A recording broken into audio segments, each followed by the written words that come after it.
What's going on, guys? My name is Ray and I'm on a mission to turn $100 into my very first Rolex.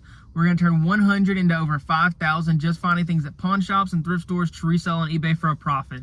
So last episode we left off with a total of $0 left in the budget. We used all of it, and since then we've sold everything from the last episode, so I'm going to go over those really quickly. The first thing we sold was that Wii Sports game. We sold it for $21, only got it for $2, and netting us $14 after fees. Next was the Persona 2 on PSP. We sold it for $170, leaving us $137. We sold Sonic on the Wii for $15, netting us $8. The Canon Power Shot sold really quickly for $90, leaving us $71 to the budget. The Prototype PS4 we got for just $6 and sold it for $57, netting us $44 after fees and shipping. The King of Queens DVD set sold for $32, netting us $19. The WD hard drive sold for $100, giving us $86 to the budget. And my favorite sale we got for just $5 was the Flashpoint DVD set that sold for $140, leaving us $113 after fees and shipping. So total, our new budget is $492. However, if you remember in the last video, every like that we get on the last video takes away $1 from our future budget. So on the last video, we had 40 likes, so that knocks our current budget down to only $452. And in 2 episodes, we've turned it from 100 to 452. So we're at a great rate to get to that 5,000. And remember, if we get to 500 subscribers before we hit that $5,000 goal, it resets me back down to $100. So remember to like and subscribe. But we're gonna get in this first pawn shop and see what we can turn this $452 budget into. All right, I'm walking out the Cash America now. I got 2 things, but it's raining, so I'm gonna get in here and show y'all what I got. Alrighty, guys, amazing first stop. I went in there with $452 and I got 2 things.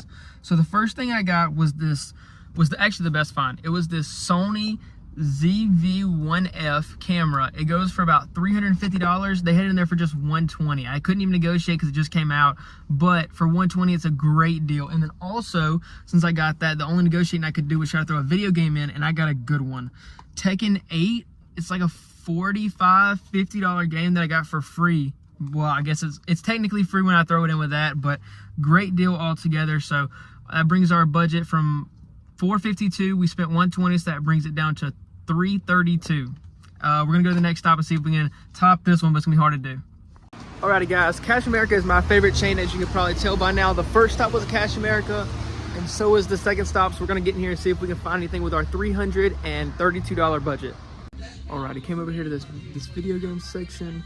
There's a couple like PS5 games, but their price is pretty high. I mean, you got Madden 23 at $40. I mean, it's about a $15 game now. So I'm gonna keep looking over. There's some older games, some Xbox 360 and things like that. So I'm gonna keep looking over them and see if I can find anything.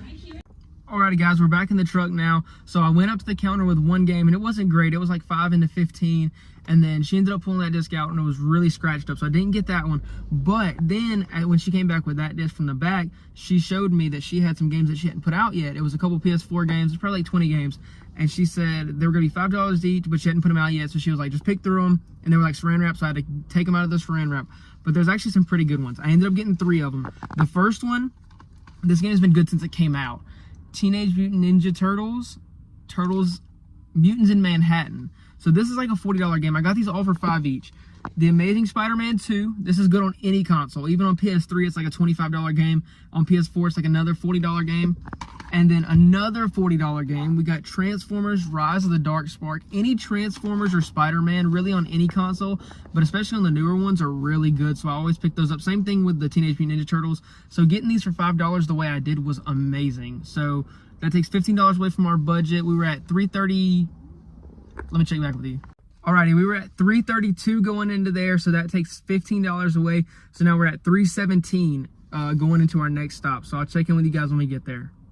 Alrighty, guys, next stop's gonna be this Capital Pawn. These are owned by the same people that own Cash America, so hopefully it'll be the same amount of good pricing. So we'll see what we can get in here.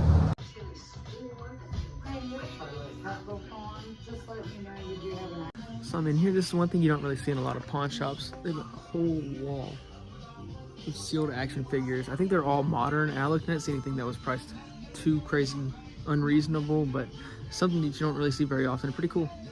Alrighty, guys, we're back in the truck. When I first got in there, I started looking at some of their pricing, and they looked like they were at or right above market. They were like at eBay listing prices, so I didn't have high hopes, but I started asking. I figured I might as well, while I was in there, if they do a little discount, and they actually did a steep discount, enough to where I could buy a couple of them. So first one I got was Call of Duty Modern Warfare 3 on PS4. This game sells super fast. The sell-through rate is ridiculous on it. It sells for about $45–50 somewhere in there, and I got it for $25. They did about 50% on all of them, so that's pretty good. Taken 8. I think this was one of the ones that we got thrown in at one of the other stops, but I got it for 20. They had it at 45, so that's a pretty big discount. And then UFC 5, I got it for 15. They had it at 25, so about 50% off on them. I spent $60. We went in there with 317, so that brings us down to 257. So we've had a very good day so far. We haven't really struck out at any stops, so hopefully we can keep going. Alrighty guys, getting late in the day. We only have 1 or 2 more stops left, so we're gonna get in this next pawn shop and see if we can use our $257 budget and see if we can empty it out. Well, I was just talking about us not striking out, and then we struck out. There wasn't much in there. They had a couple of older games, but a lot of like really low dollar titles, and they wanted like $5 per Wii game, and they weren't even worth $5. So there wasn't much in there. I didn't even take that long to look around. So we're gonna go to this last stop of the day, and hopefully we can get something good. Alrighty guys, with $257 left in our budget, we're pulling up to the last pawn shop of the day. It's getting pretty late, so let's see if we can find something to use that on. Alrighty guys, we did end up spending most of our budget there. We got 2 things. The first thing we got was for $20. We got this Animal Crossing Switch game. They didn't have it priced, but I asked them how much they'd do. They said 20 plus tax. I got it for 20 out the door. That's about a $40 game, so that's a nice little profit. And then for $200, we got this Sony DMC HX80. It's not a huge profit. I paid $200 out the door on it, so $220 for everything. It's about $300-ish, so it'll still make us probably $40–50 in profit. So we spent $220 in there total. We had $257 going in, so that leaves us with $37 rolling over into the next episode. But we're gonna have to end this one here. Thank you guys so much for watching. Remember to like to knock our budget down $1 for every like, and if we get to 500 subscribers, we restart to 100. So thank you guys so much for tuning in, and we'll see you in the next one.